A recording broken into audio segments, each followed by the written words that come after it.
Hello everyone, this is Anushka from BSc second semester. Here I am going to explain the topic called generating lines.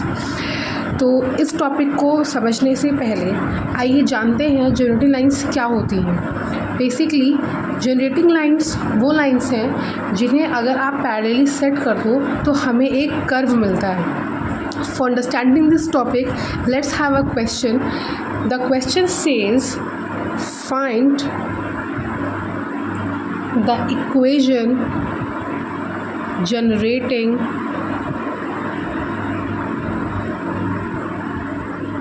lines of the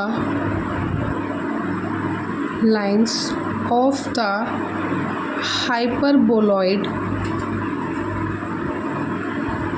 and the equation of hyperboloid says x square upon 4 plus y square upon 9 minus z square upon 16 is equal to 1. And also we are given some points, and those points are like this: equation passes through some points and those points are 2, 3 and -4.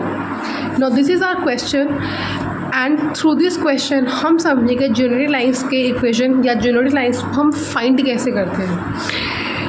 Okay, now let's get started. So हम अपना solution शुरू करते हैं, but before that let's write what we are given.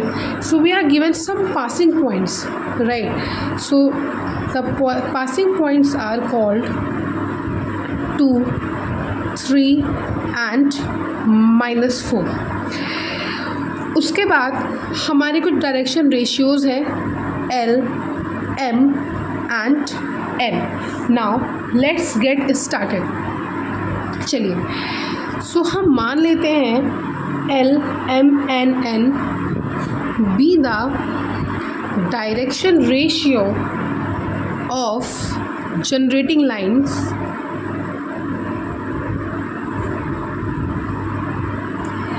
ठीक है। सो आइए अब हम जनरेटिंग लाइन की इक्वेशन लिखते हैं, और वो इक्वेशन हमारे इन गिवन पॉइंट्स के थ्रू पास हो रही है।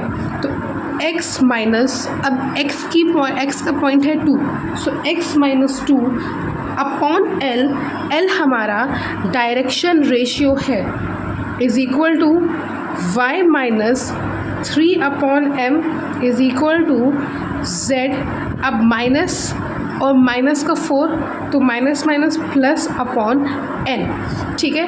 Now let's say this equation the equation I am highlighting, this equation is equal to r।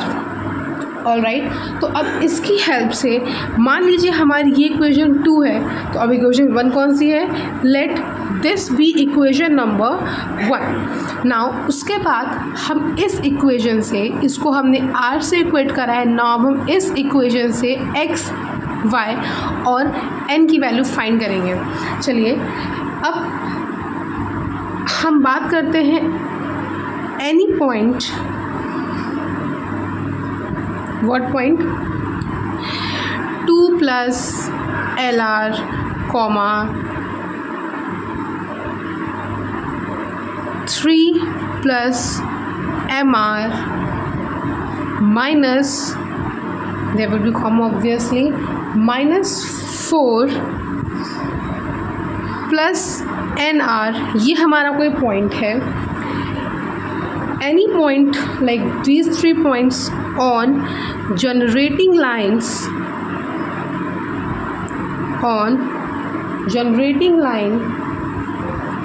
is on the hyperboloid। Why so? Because generating lines का मतलब है हाइपरबोलाइड कि हमें एक ही कोई लाइन फाइंड करनी है। तो अगर वो पॉइंट इसको सेटिस्फाई कर रहे हैं, मतलब जनरेटिंग लाइन पे वो पॉइंट है, तो obviously these points will satisfy this equation. तो आपने x, y और z की वैल्यू फाइंड कर ली है, तो अब आपको इन वैल्यूज़ को इसके अंदर पुट करना है। सो इन इक्वेशन 1, अगर हम इक्वेशन 1 की बात करें फिर now let's put the point, जब आप पॉइंट पुट करोगे तो एल आर प्लस 2 का whole square upon 4 plus m r plus 3 का whole square upon 9 minus n r minus 4 का whole square upon 16 is equal to 1। चलिए अब इसे सॉल्व करने की कोशिश करते हैं। अब सॉल्व कैसे करेंगे, आप देख रहे हो सब में आर आर आर दिया हुआ है। Let's take r square as a common. हमने आर स्क्वायर कॉमन ले लिया, फिर अंदर क्या बचा, एल स्क्वायर, बिकॉज अब आप ए स्क्वायर करोगे, इन सब का स्क्वायर करते हैं पहले, ठीक है, एल स्क्वायर, फिर m square by 9, m square by 9। उसके बाद हम करेंगे माइनस का N square by 16 plus 2r, क्योंकि अब 2ab भी तो करना है, तो 2r को कॉमन लेंगे तो अंदर आएगा 2l upon 4 plus 3m upon 9 plus 4n upon 16, तो a स्क्वायर प्लस 2ab। अब हम करेंगे b स्क्वायर, तो 4 upon 4 plus 9 upon 9 minus 16 upon 16 and this is equal to 1 as it is given here. उसके बाद हमें इस इक्वेशन को सॉल्व करना है, लेकिन अब यहाँ पर ये these will be cancelled out.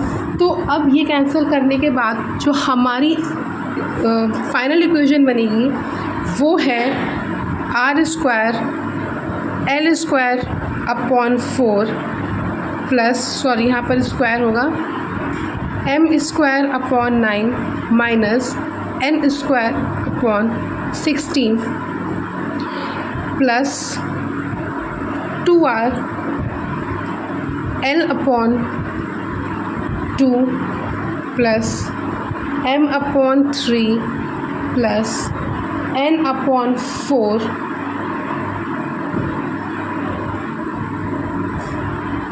और उसके बाद आपने इसको ये करने के बाद ऑब्वियसली ये इक्वेशंस आएंगे तो 1 1 1 हो जाएंगे, तो this will be equal to 1 और फिर 1 से 1 कैंसिल करेंगे तो यहाँ पर हो जाएगा 0। What I am saying is जब आप इसको सॉल्व करोगे तो 1 1 माइनस 1, तो ये सब कैंसिल होकर उसका 0 बचेगा, वो साइड पर 2 आएगा, 2 में 1 या 1 बचेगा और फिर यहाँ से 1 कैंसिल होगा तो यहाँ पर 0 बचेगा। Okay, all right.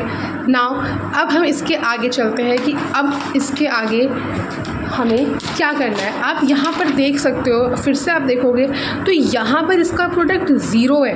अगर किसी भी ए और बी का प्रोडक्ट 0 है तो वहाँ पे कुछ कंडीशंस होती हैं। The condition is either one of them is 0 और बोथ आर 0, राइट। तो अगर किसी दो नंबर का प्रोडक्ट 0 है तो ये कंडीशंस अप्लाई होंगी।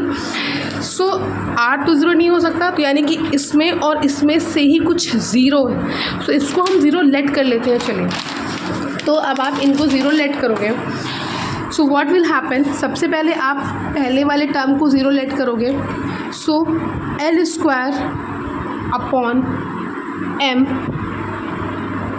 Sorry L square upon 4 plus M square upon 9 minus N square upon 16। इस टर्म को 0 लेट कर लेते हैं, पहला टर्म। दूसरा टर्म था हमारे पास l by 2 plus m by 3 और plus n by 4 is equal to 0। 0 let कर लिया। अब चलिए सॉल्व करते हैं। इक्वेशन है हमारे पास n by 4 is equal to minus l by 2 plus m by 3। Square on both side जब आप करोगे, दोनों साइड स्क्वायर करने पे आपको मिलेगा n स्क्वायर अपॉन 16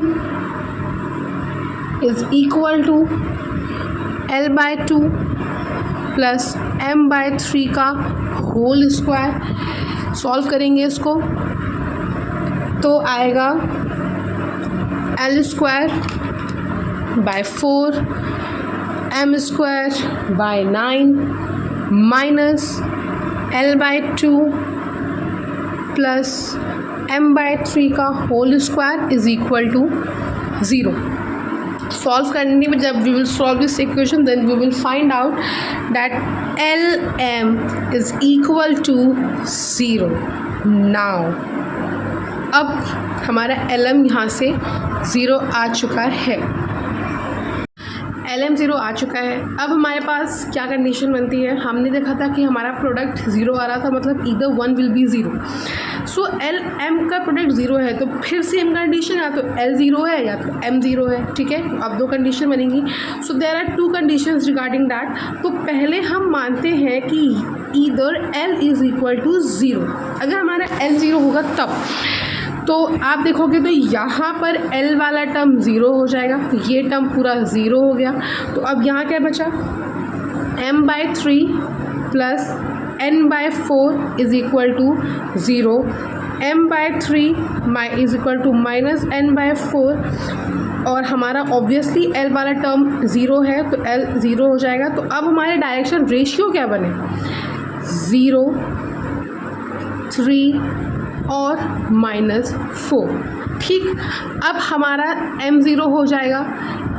ठीक है, इधर L 0 और m 0. अब आपका m 0 हो गया तो सेम इस वाले कंडीशन में m वाला टर्म 0 हो जाएगा.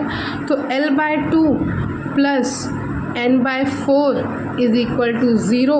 सो L by 2 is equal to minus n by 4 और आपका m वाला टर्म तो 0 है तो रेशियो क्या बने, 2, 0 और माइनस का 4. ऑलराइट, अब इस वाले टर्म का मल्टीपल है देखिए, तो इसको हम 1, 0 और -2 भी लिख सकते हैं, बिकॉज आपको पता है डायरेक्शन रेशियो मल्टीपल होते हैं. So that's not a big deal now. So अब जो हमारी ये वाली इक्वेशन थी है ना, ये वाली इक्वेशन जिसको मैंने हाईलाइट किया हुआ, यहाँ पर हम L, M और N की वैल्यू पुट करेंगे तो हमें दो इक्वेशन मिलेंगी. Because since we have got, हमारे पास दो डायरेक्शन रेशियो आए हैं, एक बार L 0 करने पे, एक बार N 0 करने पे, सॉरी M 0 करने पे. सो अब जो हमें दो रेशियोज़ मिले हैं उसको इस इक्वेशन नंबर 2 में पुट करते हैं, then we will get 2 generating line equations. So let's do that. तो चलिए, सबसे पहले जो हमारा पहला डायरेक्शन रेशियो का सेट आया था दैट इज़ 0, 3 एंड माइनस का 4. आइए पुट करते हैं. तो x -2 upon 0 is equal to y -3 upon 3 is equal to z plus 4 minus का 4. ये इक्वेशन 1 हो गई ऑफ जनरेटिंग लाइंस. अब हमारे पास जो दूसरे रेशियो आए थे वो थे आपके 1, 0 एंड माइनस का 2. So let's do that this also. So x -2 upon 1 is equal to y -3 upon 0 is equal to z plus 4 upon minus का 2, and this is the second equation of our generating lines. So here we have ended our topic called generating lines. I hope I would be able to make you understand something. So with this we end our topic. Thank you.